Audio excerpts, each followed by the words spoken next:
D'abord, très heureux d'être ici parmi vous. Merci à mon ami Shmuel Vigoda de la Hazmana. Et dans ces Yemé Aïyoun, je trouve que c'est d'autant plus opportun d'avoir pensé à faire une journée en français, et comme elle existe en anglais d'ailleurs. Et voilà, j'espère que vous en retirerez le meilleur et le mieux.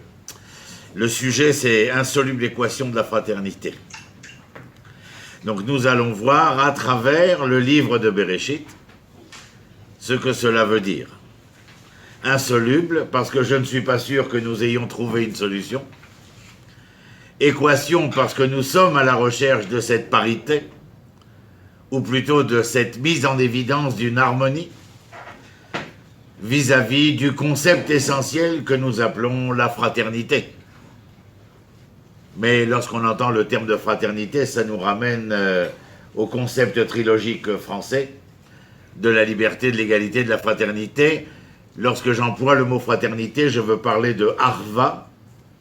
Et Arva, comme l'ensemble du lexique hébraïque, nécessite lui aussi une approche à la racine, c'est-à-dire l'étymologie. Et Arva, la racine, c'est Ach.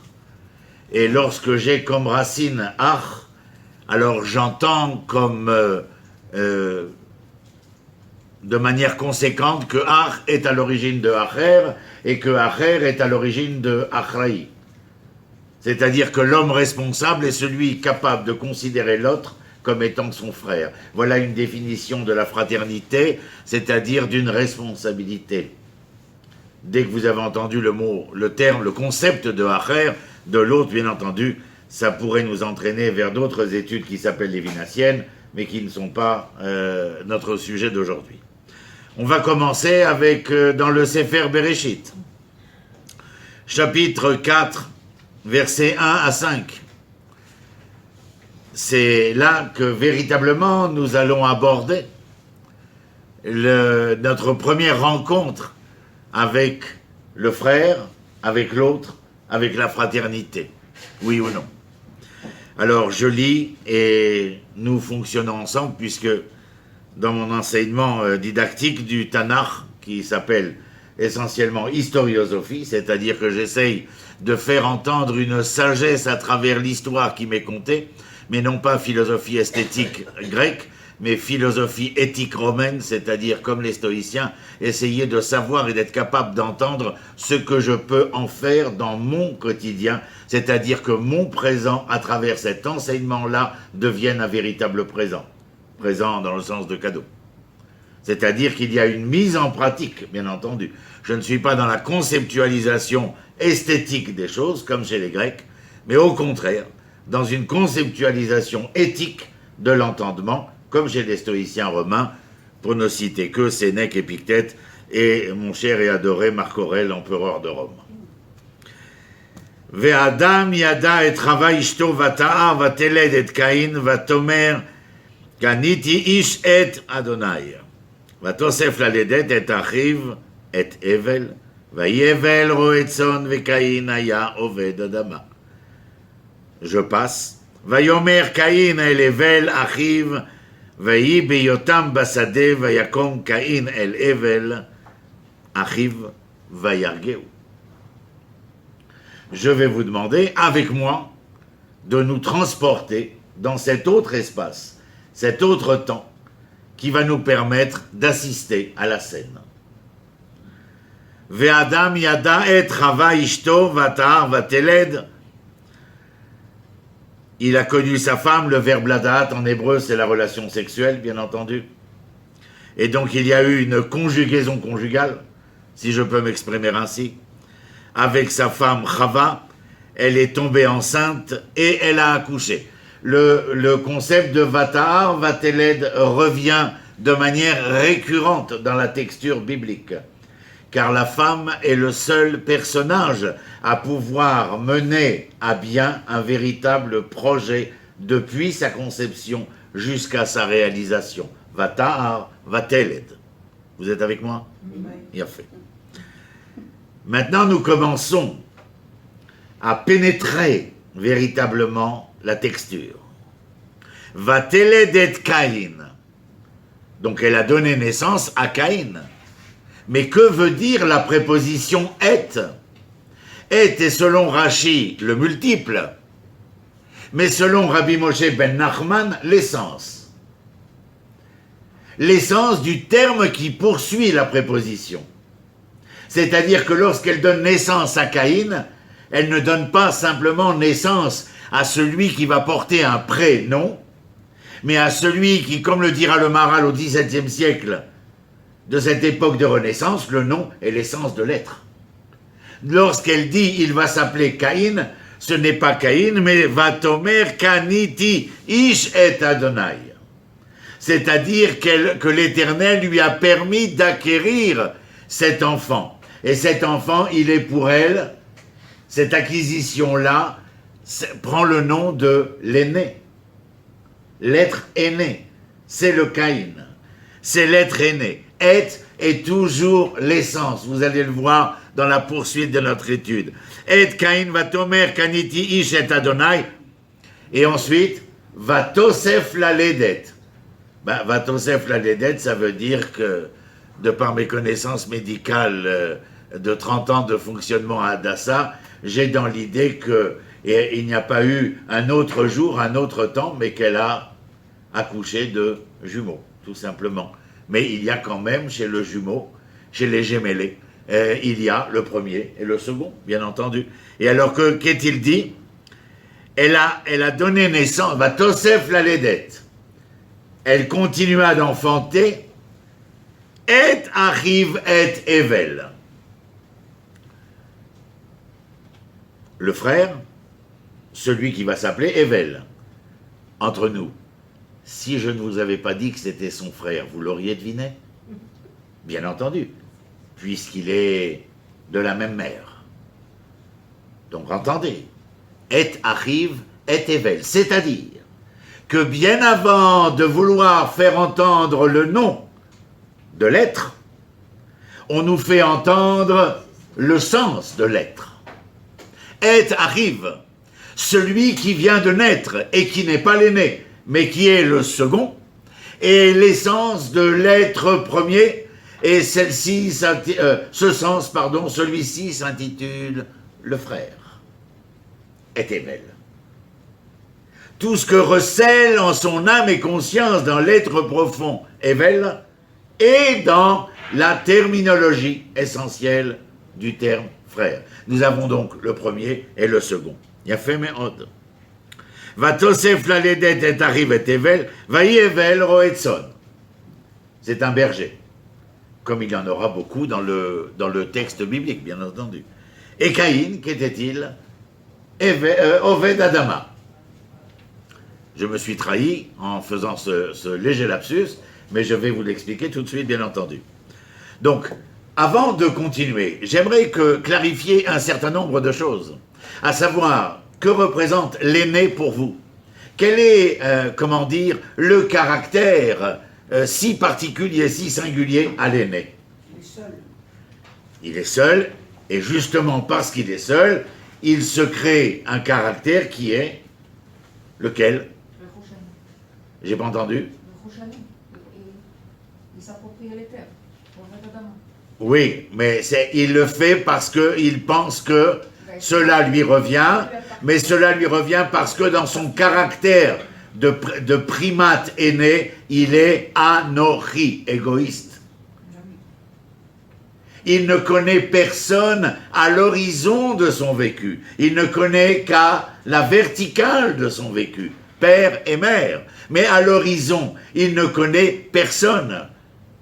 Ce qui vient et nous fait entendre, par notre maître, Arav Yehuda Léon Ashkenazi, Zecher Tzadik Livracha, Manitou, que l'aîné est celui qui est donc égocentré, et par son égocentrisme, il ne connaît personne d'autre à l'horizon de son espace.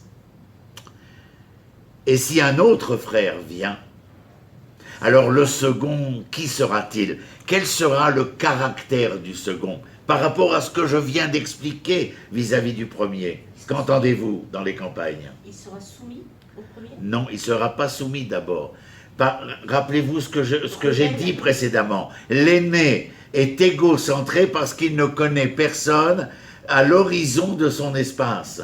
Mais le second, il connaît. Ça veut dire, quel est le caractère particulier qui sera le partage. C'est-à-dire, très bien, comment dit-on à l'Eurovision, 12 points. Le partage, c'est-à-dire, dans mon langage, c'est un être moral, altruiste, moral, il a fait. Je dirais Moussari dans le sens où l'étymologie entendable dans Moussari, c'est la capacité de l'imsor.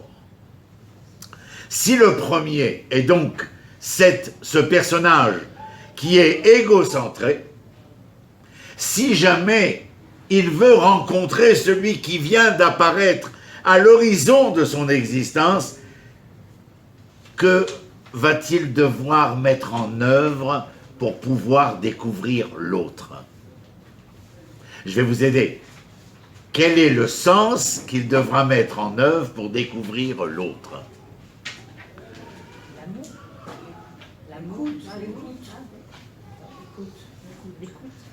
Il ne connaît personne dans l'espace de son horizon. Si je veux découvrir l'autre dans cet espace qui apparaît soudainement, il faudra d'abord et avant tout que je sois à son écoute.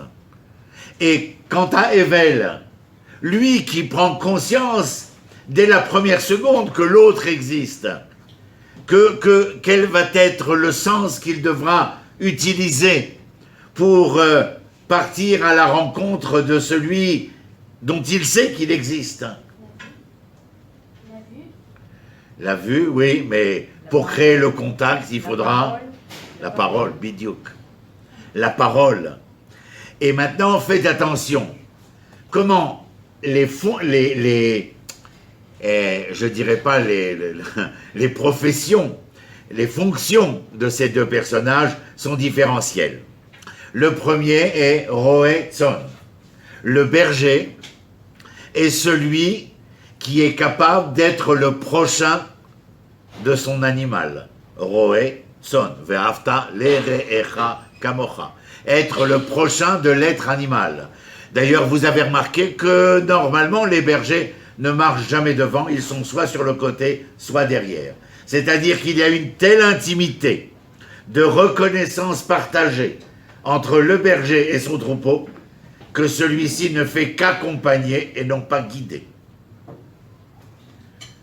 Roetson, c'est donc celui qui a la capacité de se rendre l'être prochain, quand bien même l'être prochain n'est que l'animal, avec tout ce que j'entends au niveau de l'animal. Et le second, enfin le premier, qu'est-il écrit? Bon, j'ai fait ma langue à fourcher, bien entendu, je me suis dévoilé, mais dans le texte, il est ponctué « Oved Adama », mais mais si je le lis littéralement, il est Eved Adama, c'est-à-dire celui qui est l'objet de sa terre, c'est-à-dire celui qui est, en fin de compte, qui n'arrive pas à faire valoir la dimension de l'être sujet. Être sujet, c'est pas sujet de vassal, mais sujet comme étant la pièce maîtresse devant agir dans le monde. Il y a les sujets et les objets. L'objet, c'est celui qui est nif'al en hébreu, celui qui est mis en fonction, mais pas celui qui agit. D'une manière primaire, je dirais, il y a le spectateur et l'acteur. Et dans Eved Adama, il est donc, d'une certaine manière, voulu de nous faire entendre qu'il y a là un état objet. Et en conséquence, la dernière phrase que je vous ai inscrite ici, Vayomer Caïn el Evel achiv, Vayi beyotam basade, Vayomer Caïn el Evel, il n'y a rien de dit, on n'entend rien. Rien n'est vraiment dit. Vayomer Caïn el Evel achiv, Vayi beyotam basade, Vayakom Caïn el Evel achiv, Vayargeu. Deux fois dans ce passage, la terminologie de fraternel, de fraternité est révélée, mais étant donné qu'il n'y a pas de dialogue, et ce n'est pas un dialogue de sourds, mes chers, c'est un dialogue de muets. Et lorsque je soignais celui grâce à qui je suis celui qui se trouve devant vous aujourd'hui, à Rav Tzvi Yehuda Cohen Kook, Zatzal, à Hadassah Karem, en 1980, il me dit, fais attention, que le terme de muet, il aime, est exactement la même racine servant à parler de alim. Là où il n'y a pas de communication, il y aura une violence inhérente à la non-communication, et là, le fratricide.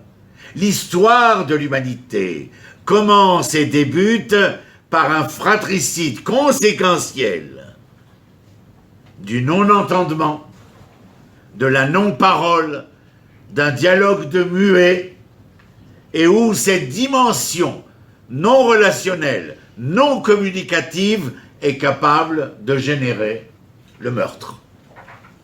Je crois que mon entrée en matière, il y a quelques minutes, quand je parle d'historiosophie et que ma philosophie est de mettre en pratique, vous comprenez comment ce que nous venons de voir doit être pas seulement un référent biblique, mais une réalité actuelle, concrète, probante pour chacun de nous. Bien entendu, dans un monde hyper communicant, on a l'impression que nous sommes détachés.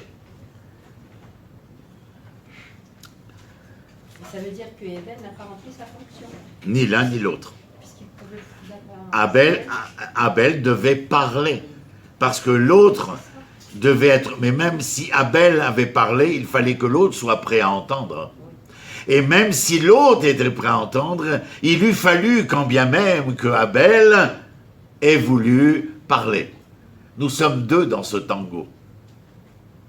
Il a toujours été impossible, même chez les grands maîtres de ce ballet espagnol, de penser que cela pouvait se faire seul. Il faut être deux. Je continue, vous me suivez?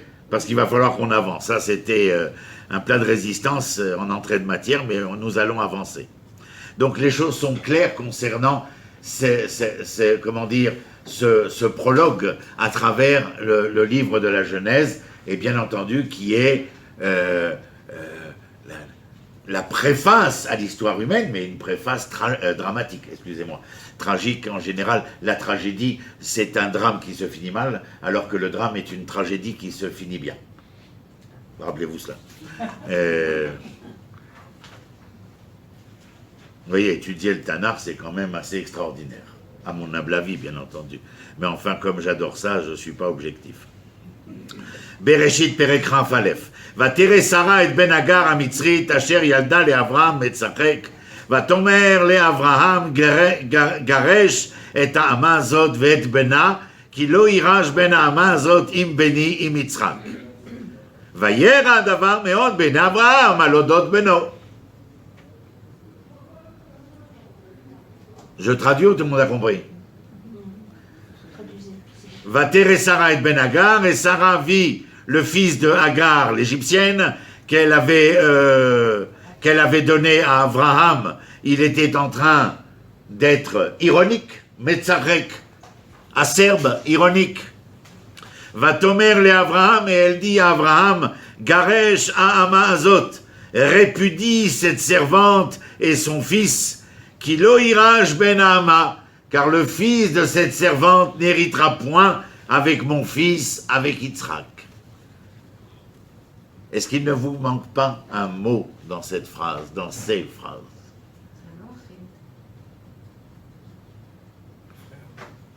Pardon? Le frère, c'est le mot qui manque. Emachim? Eh ben oui, mais Emachim. Je suis absolument désolé, mais je considère que même dans les familles recomposées, si le père est commun, les enfants sont frères ou sœurs.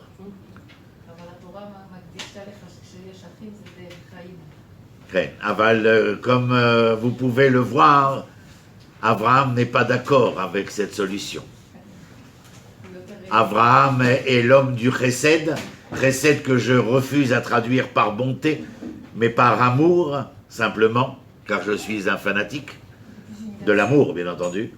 Et par amour, il lui paraît totalement inopportun, si ce n'est de la part de sa femme outrecuidant, de vouloir ainsi dichotomiser la famille. Cette servante, le fils de cette servante. Mais vous entendez au moment où cette phrase se prononce, ce que pense Abraham. Mais enfin, c'est mon fils. Mais enfin, c'est son frère. Donc vous sentez qu'il y a quelque chose ici, où le mot frère, depuis Lot, avait disparu de la texture biblique. Mais là, nous le sentons, Vayera davar meod bene Abraham. Quel est le ressenti aussi mal qui puisse être celui d'Abraham? Alodot beno.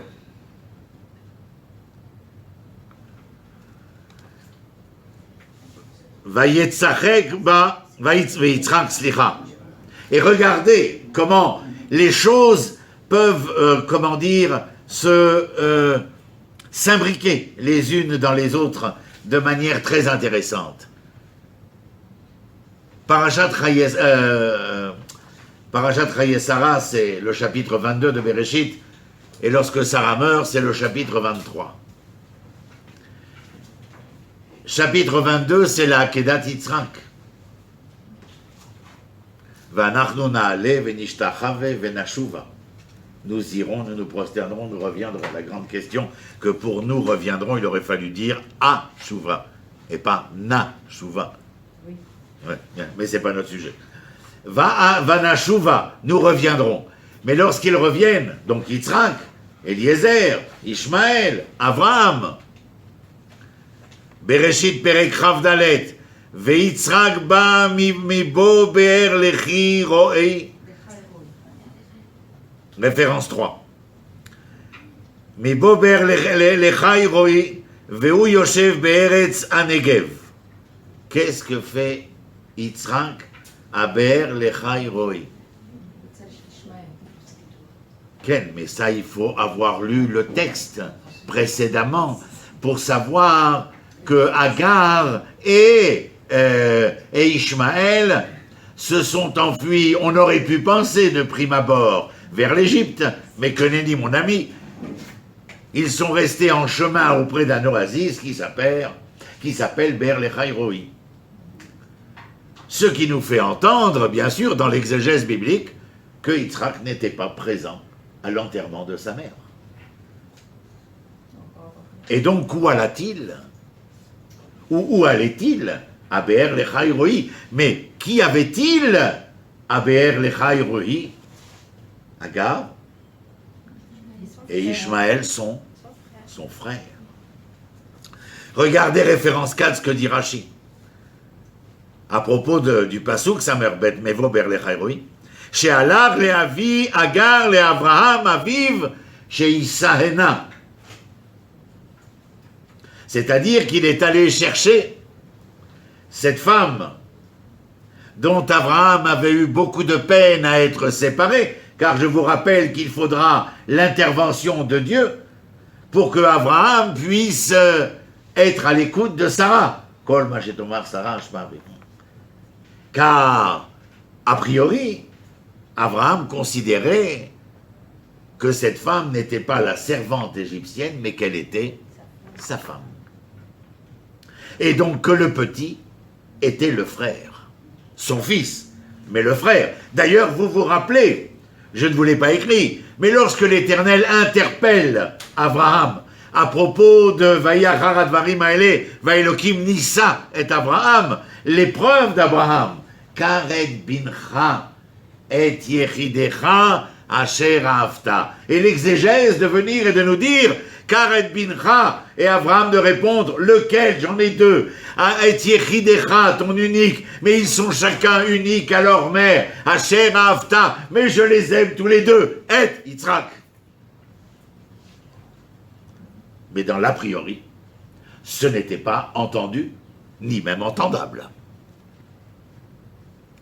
Et Yitzhak est retourné à Be'er lechai ro'ei pour que Abraham puisse retrouver sa femme et lui retrouver, à mon humble avis, son frère. Makor Chamesh. Nous passons chez Rivka. ורבקה אמרה אל יעקב בנה לאמור, הנה שמעתי את אביך מדבר אל עשיו אחיך לאמור, ויאמר יעקב אל רבקה אמו, הן עשיו אחי איש שעיר ואנוכי איש חלק. Rivka a dit à Yaakov, son fils, j'ai entendu que Shamati et Avicha Medaber el Esav, ton père discuter avec ton frère Esav. Là, Rivka signifie que Esav, c'est bien son frère. Les morts. Donc, ça c'est le Pasuk Vav. Vous savez, vous connaissez la suite. C'est-à-dire que ton père veut le bénir, il faut que tu ailles prendre le manteau, te déguiser en Esav, etc. Et au Pasuk Yud Aleph, Yaakov répond. Et cela est interpellant. Vayomer Yaakov el Rivka imo. Et Yaakov répond à Rivka, sa mère. Oui, même si tu ne nous avais pas dit que c'était sa mère, on le savait. Mais c'est peut-être venir nous dire qu'il y a là un cordon ombilical pas toujours bien coupé. Hen Esav Achi. Maman, mais Esav c'est mon frère. Je vous rappelle qu'on est au verset 11 et que nous avons lu le 6 tout à l'heure. Il y a ces 5 versets où Rivka dit à Yaakov ce qu'il faudra faire. Et Yaakov de répondre, mais maman, c'est mon frère. Vous entendez? Je ne peux pas tromper, tronquer, mentir. Hen Esav achi ish seir ve'anochi ish chalak.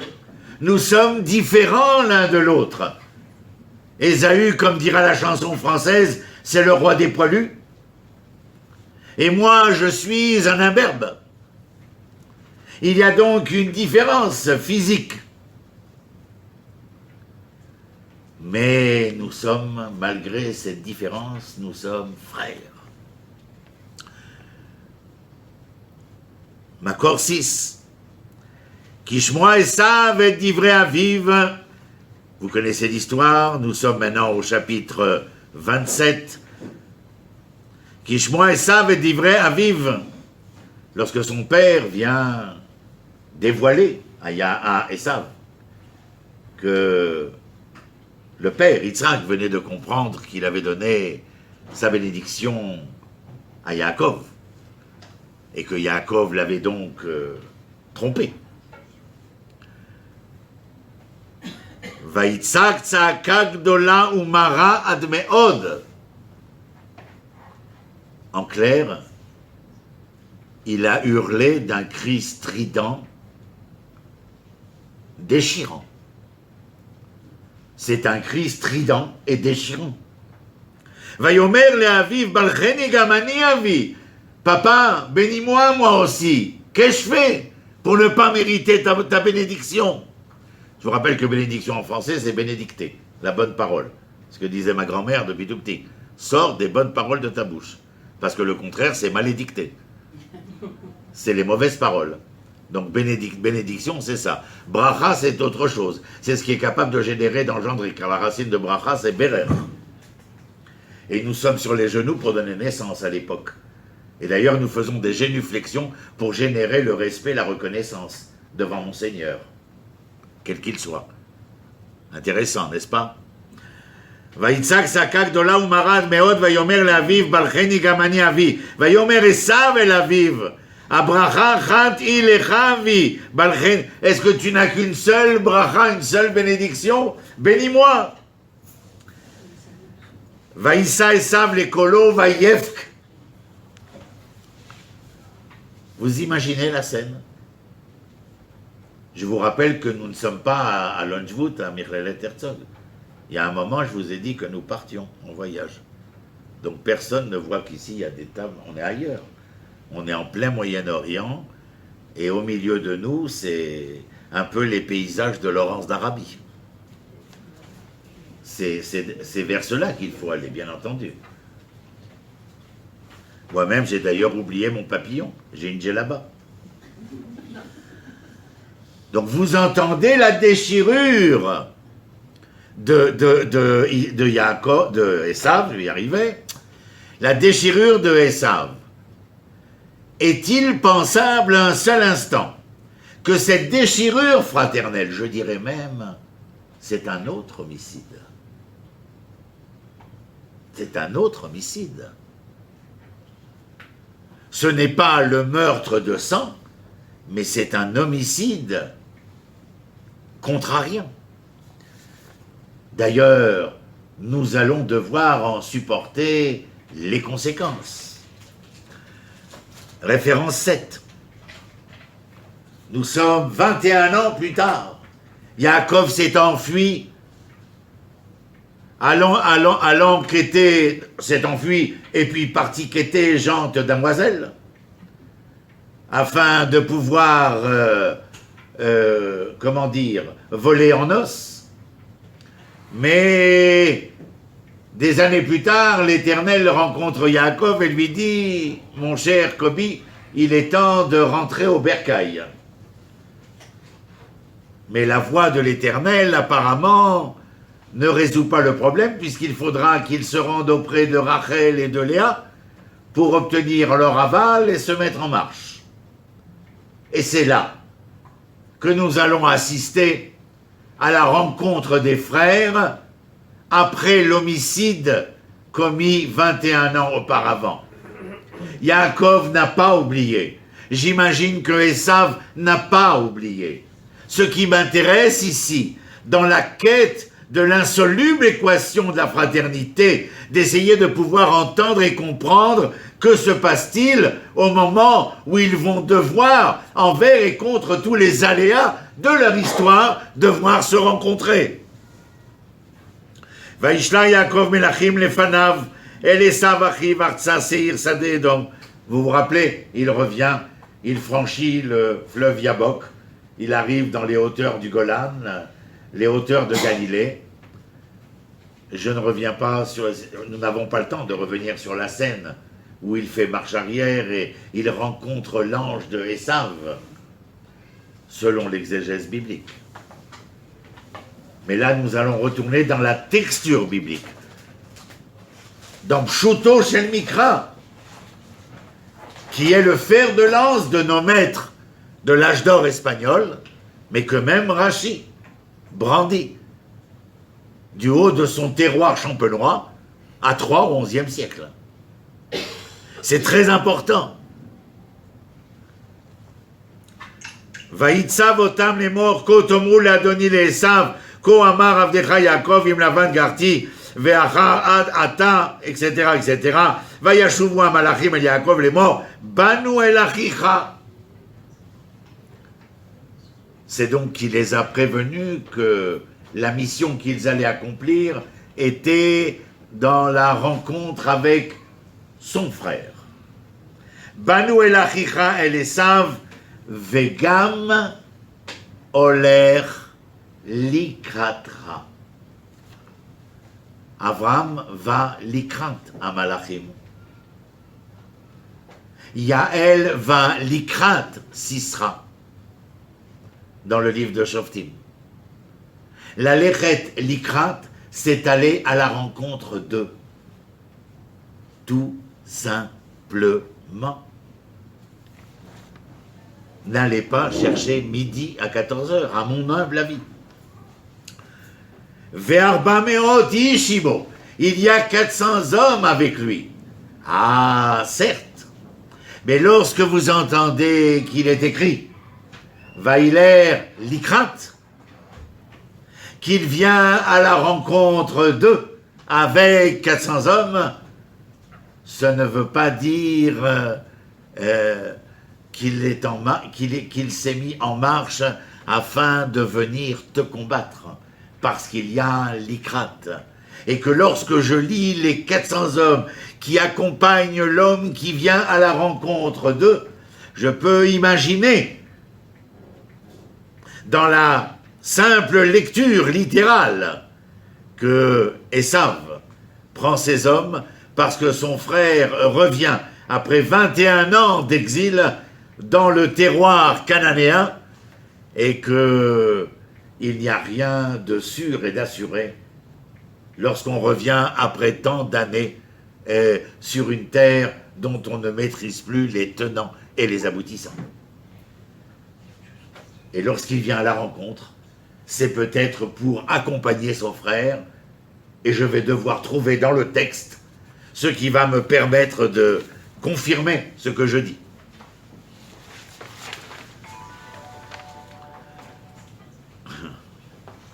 Référence 8. Vayarot Esav Likrato Vayechabkeu Vayipol al Tzavaro Vayishakeu Vayifku. Référence 8. Il court. Il va à la rencontre d'eux. Il l'enlace. Il enserre dans ses bras en tombant sur son cou, ses épaules. Il l'embrasse et il éclate en sanglots. Non. Vechibkeu, vechibek oto. כן. בסדר. Vaïfkou, c'est pluriel, mais vous entendez dans la texture biblique que le dernier verbe est conséquentiel de l'ensemble des verbes précités. En fin de compte, si vous entendez, le personnage de Esav, lorsqu'il sait que son frère est à portée de main, se précipite vers lui. En général, à Hollywood, c'est toujours sous un temps de pluie, un homme, une femme, et on filme Humphrey Bogart se précipitant, ou plutôt Lorraine Bacall se précipitant, enfin les deux se précipitent, sous les précipitations naturelles, afin de pouvoir s'enlacer, s'embrasser et pleurer.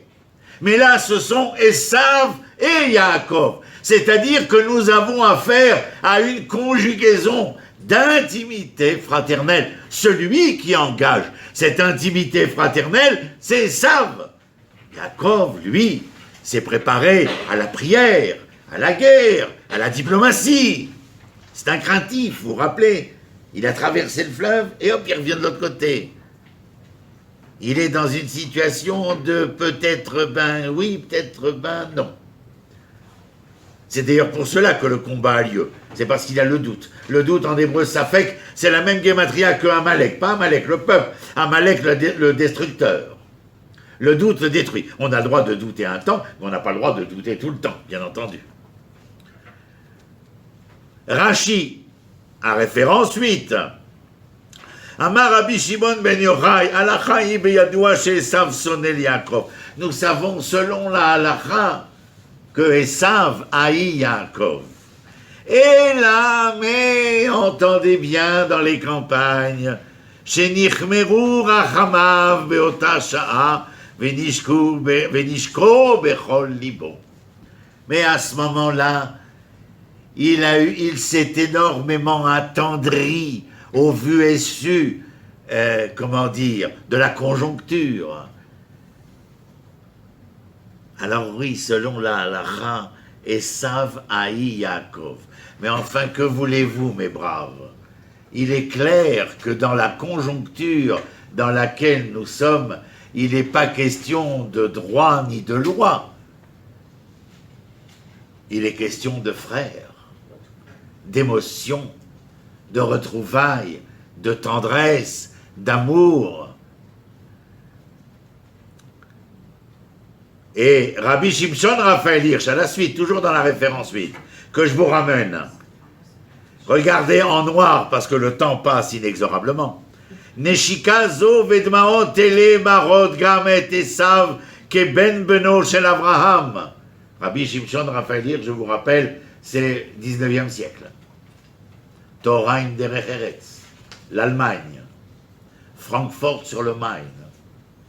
Neshika zo, ce baiser, ces larmes, Marot gam et Esav ke ben beno shel Abraham, prouve, montre, édifie, signifie que Esav est bien le fils de son père Abraham, de celui que l'on appelle l'amour. Il a fait. Et référence 9. Ah, venez, je continue après le... Minanimna chez Esav aya rak pereish. Minanimna, impossible. Lo minanimna, ce n'est pas impossible, dans le langage parlé. Minanimna, impossible qu'Esav soit simplement péré. Qu'est-ce qu'on disait de Esav? Oh, c'est un chasseur, c'est un homme de terrain, comment dire, un matérialiste, c'est un personnage sans foi ni loi, il n'a pas de cœur, péré Adam. C'est un animal sur deux pattes. Et Rabbi Shimshon Raphaël Hirsch nous dit, Minanimna chez Esav ayarak pere ishsaid. C'est impossible. Chez Imloken, Aer ala beyado l'ishtalet al kol idpatrut haenoshut. S'il n'était qu'un animal, comment a-t-il pu à ce point devenir le maître de l'évolution de l'humanité? Il faut revoir nos dictionnaires, il faut revoir notre littérature. Vous comprenez ce que nous essayons de faire ici, bien entendu. Référence 9. Ve'Israël ha'av et Yosef mikol banav. C'est la fin de Bereshit, la rencontre du fait que Israël Yaakov aime son fils Yosef mikol banav. Verset Dalet. Vaïrou achiv echav qui oto avaviem. Et les frères virent qu'ils l'aimaient, que leur père l'aimait. Mikol echav, de tous les frères. Vaïsnu oto, ils l'ont haï. Vous êtes en pleine traitance de psychologie. Maintenant, voulez-vous que je vous dise, il a de mauvais antécédents, ce Yaakov. Parce que lorsque nous l'avons quitté il y a quelques instants, avec Esav, dans l'enlacement, les baisers, la tendresse, qu'a fait Esav? Dis donc, petit frère, je t'invite à la maison. Après 21 ans, tu n'as certainement pas de chez toi.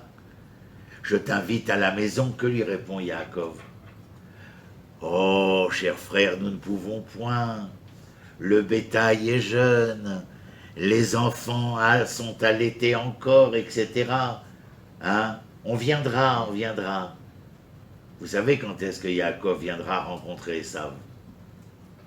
Pas quand Yaakov sera encore vivant. Quand Moshe voudra traverser le territoire de Édom. Il y a un midrash extraordinaire, mais allez le chercher, j'ai pas le temps.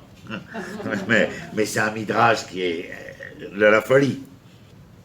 Bref, donc il n'a pas été, il te propose de pouvoir, il t'écoute, il t'a écouté, vous avez dialogué, il n'y avait pas de dialogue de muet, c'était l'occasion rêvée de pouvoir retrouver un tant soit peu de l'harmonie d'une humanité en quête de bien-être, de bienséance.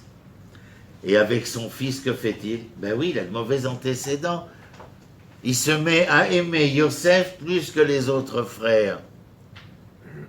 Mais Yaakov, tu es papa de 12 enfants. 12 enfants. Et le nom que tu as reçu, vous avez vu? Ve'Israël ha'av et Yosef mikol banav. Tu t'appelles Israël.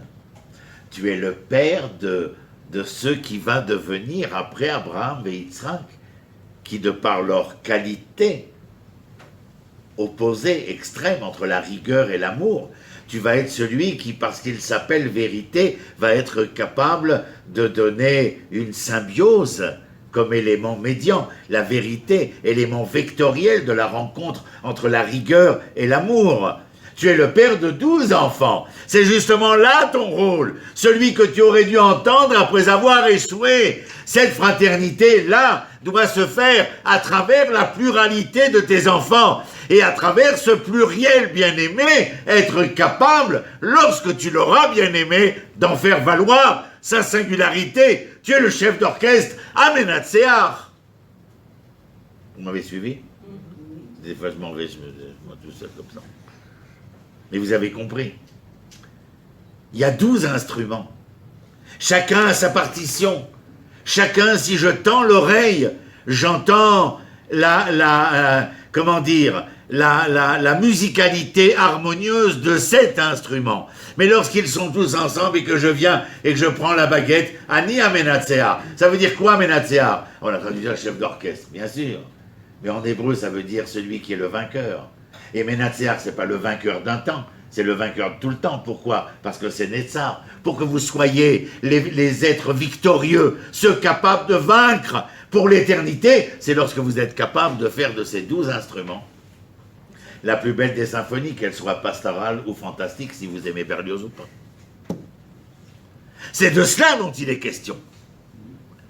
Dans le sens obvi du terme fraternité. Et donc il n'a pas...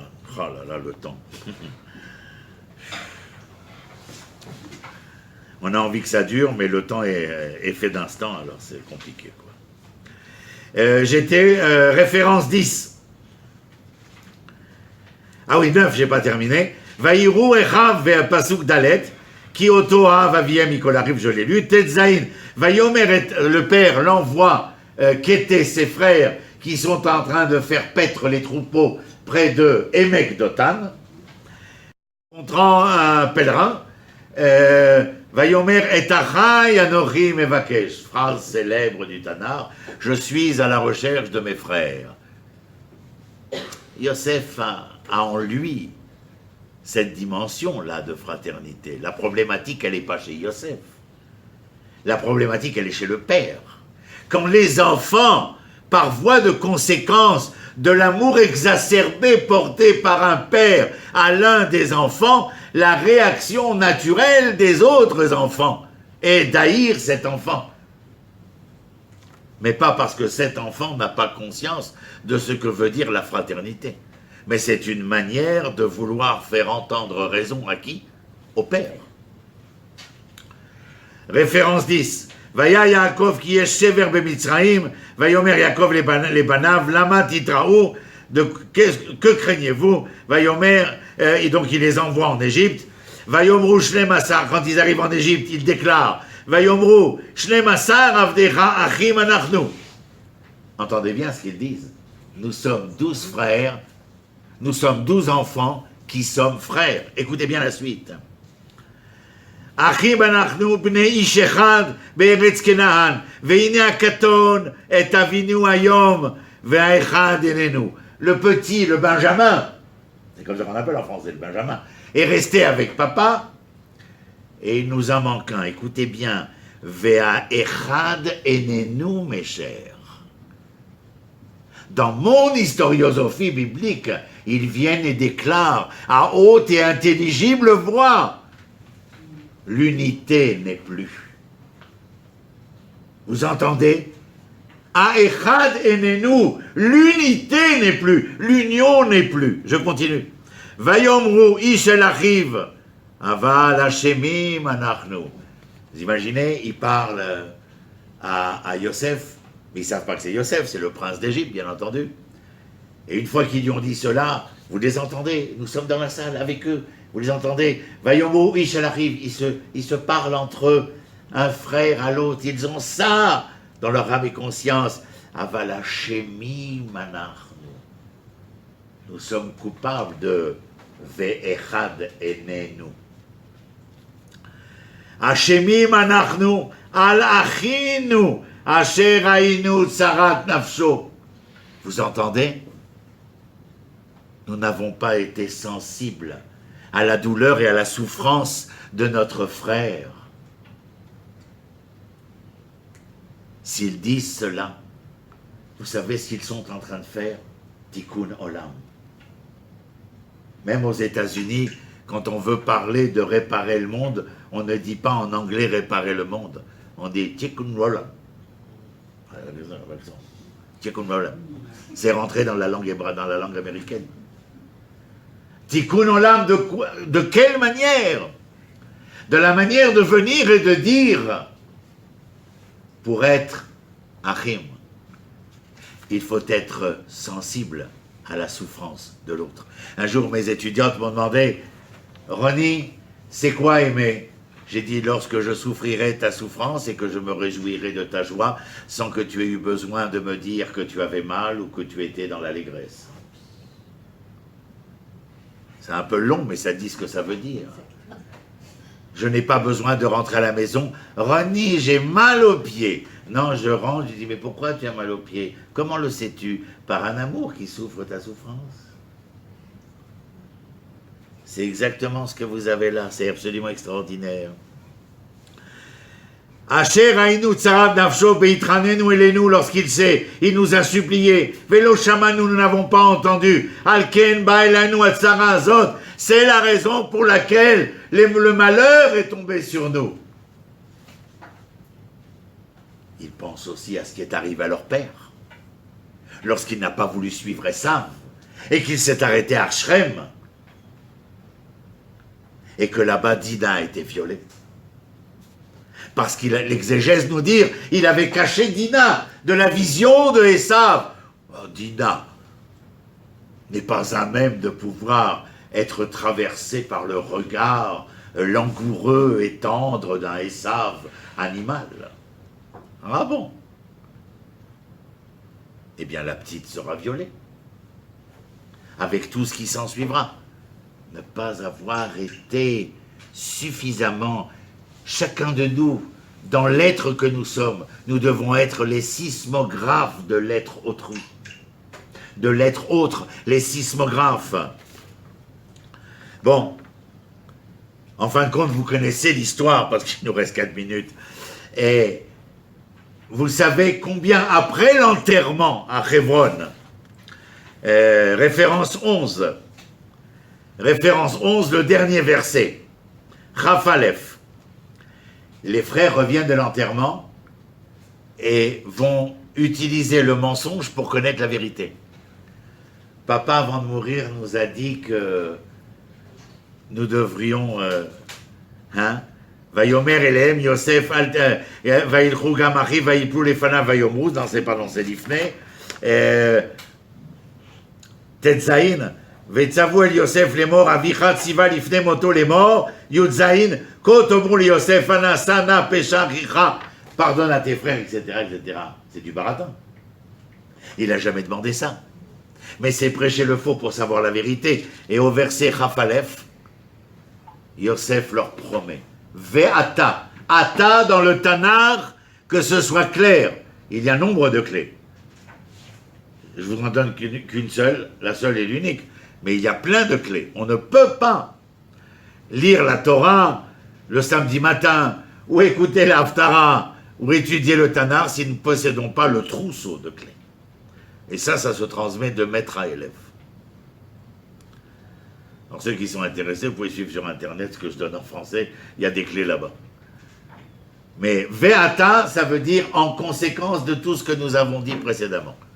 Tout le long du Tana, vous entendez Ve'ata, Ve'ata, Ve'ata. En conséquence de tout ce qui a été dit précédemment, Al tiru anochie kalkeletrem. Ne craignez rien, je subviendrai à vos besoins. Ve'et tafechem, et vos enfants. Vainachem otam, il les a consolés. Vayedaber el libam, il parla à leur cœur. Le livre de Bereshit se termine avec l'espoir. L'espoir que l'on pourrait résoudre l'insoluble, soi-disant, équation de la fraternité. Lorsque les hommes seront à même de se ressentir comme responsables dans le regard qu'ils ont vis-à-vis de l'autre et qu'il soit leur frère. Ach, Acher, Ava. Chez Manitou, il y a un certain nombre de choses. Je vous ai marqué les feuilles, c'est pour vous, vous pouvez les garder, bien entendu. Mais j'ai dit énormément de choses qui relèvent juste Catherine Chalier, qui est une femme extraordinaire. Dans son livre La langue de la vérité en 2004, elle écrit ainsi: la pensée d'une fraternité réductible n'escompte pas qu'un jour lointain ou proche, les hommes seront frères. Elle ne dit pas non plus qu'ils l'ont été jadis ou qu'ils le sont maintenant, même s'ils l'ignorent ou le refusent. Elle dit simplement, et c'est là les points importants, que la fraternité exige de nous de devenir ce que nous sommes pourtant, Mais comme ce devenir n'est pas garanti, je dois aussi être ce que je deviens aussi loin qu'il se peut. Et cet être-là est proprement le fruit du travail infinissable de l'entre-nous de la fraternité humaine. Point barre. Je vous remercie d'avoir été à l'écoute. Vous avez une question? Deux questions?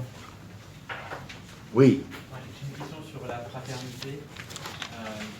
Comment on peut être complètement frère et en empathie, en liaison avec l'autre, en étant complètement aussi soi-même et en reconnaissant à l'autre aussi le droit d'être complètement lui-même? C'est le sens de la première personne du pluriel. Lorsque j'épouse ma femme, comme chez Martin Buber, je et tu se rencontrent. La finalité, c'est de pouvoir dire, comme le Rav Ariel Levin, lorsque sa femme a une phlébite claudicante et qu'elle arrive chez le médecin, et le médecin se lève pour recevoir Ariel Levin, et dit, Kvod Harav, qu'est-ce qui vous amène? Et il lui dit, nous avons mal à la jambe. Sa femme est restée je, sans empêcher que lui reste tu, mais je n'a jamais tué tu, et tu n'as jamais tué je. C'est le nous. Nous avons mal à la jambe. Rappelle-toi, je ne tue pas tu, et tu ne tues pas je. C'est comme ça que le nous peut être conjugué, et conjugué en français, c'est une source de la conjugalité. Il y a une conjugalité pas simplement entre l'homme et la femme, entre les frères, entre les hommes, hommes avec un grand H bien entendu. C'est de cet enseignement-là est véritablement parce que nous sommes en quête de résoudre cette équation-là, et c'est l'un des passages, à mon avis, quand Joël m'a demandé « tu veux donner sur quoi ?» Comme c'est la première fois ici, j'ai dit le premier sujet qui me vient à l'esprit, c'est le meurtre et la volonté de réparer le meurtre, le fratricide. Oui. L'aîné sera toujours seul au début. Ouais. C'est-à-dire que c'est une donnée de base. Qu'est-ce qu'on peut en faire pour qu'ils comprennent qu'il y a d'autres après? Ça crée tout de suite un déséquilibre. Non, mais l'autre, ça va être, lorsque, à mon humble avis, s'il est un enfant unique, par exemple, la capacité des parents de ne pas garder une verticalité relationnelle simplement, mais de pouvoir faire entendre un tant soit peu d'horizontalité, c'est-à-dire de partage, c'est-à-dire d'échange, mais aussi ne pas vivre, dans le désert humain, mais être au contraire sociable, d'avoir des rencontres et d'apprendre à son enfant. Quand je dis les parents créer une horizontalité, c'est dire aux parents que lorsque l'enfant a un copain, un ami, eh bien de savoir adhérer à cette rencontre, de savoir la promouvoir, l'engager, lui donner un sens. Voilà. En tout cas, j'ai été très heureux de vous donner cette leçon et je vous remercie d'avoir été si attentif.